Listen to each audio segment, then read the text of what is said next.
Guys, this changes everything. If you're thinking about becoming a landlord, this will seriously affect you. We think these changes are so bad, we might even sell up all our buy-to-let properties.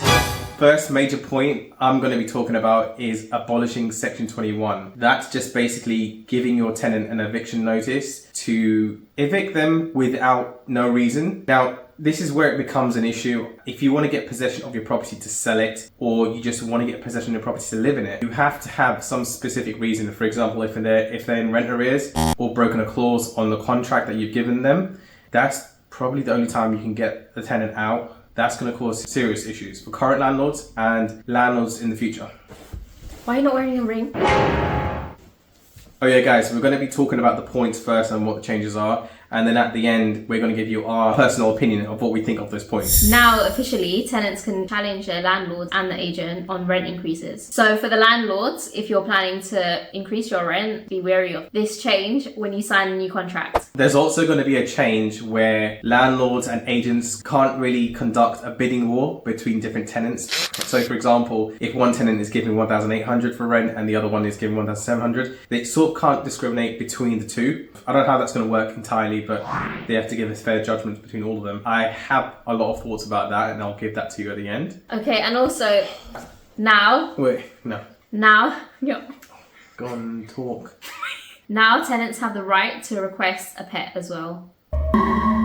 So what I think this means is that landlords can't challenge your tenants in terms of having pets in the house. There's also another rule, decent home standards, which is basically like a criteria to meet to have a good property that's well maintained. That's a good thing. It's quite similar to having a selective license. Those of you that don't know what that is, you have to meet certain criteria in order to rent your property, and it's valid for 5 years. So for example, having a gas certificate, EPC rating, and there's one other thing, I think it's EPC rating, I think. Correct me if I'm wrong in the comment section. Preventing discrimination.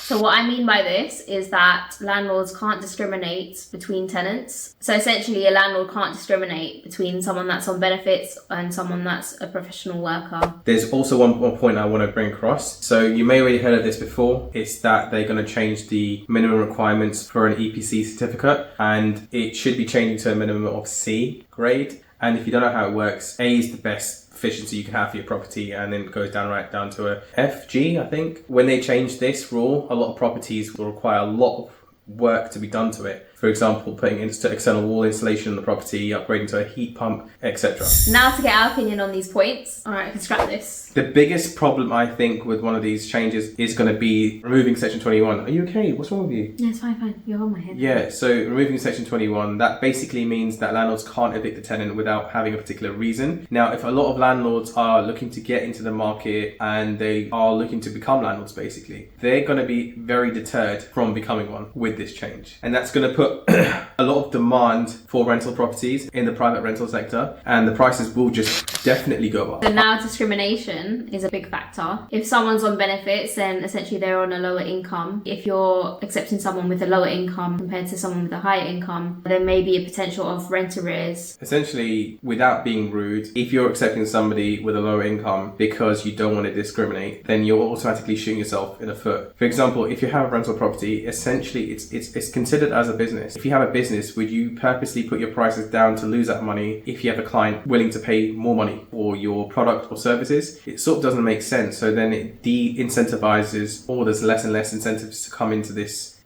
field. We would love to hear your comments below. It's a really interesting subject. This is a big topic, and it's going to make huge changes in the next few years to come. We would love to hear your thoughts. We generally are interested on hearing what you guys have to say about it. If you're a tenant or you're a landlord, we want to hear both sides, and just comment away. So if you guys like property updates like this, then please subscribe to our channel so you can find out latest updates in the property market. Oh yeah, and we also renovate loads of houses, so stay tuned if you want to see things like this.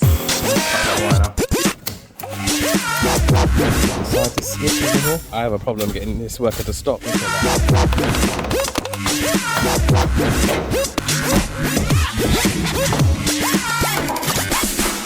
Okay, that's it. That's quite good actually.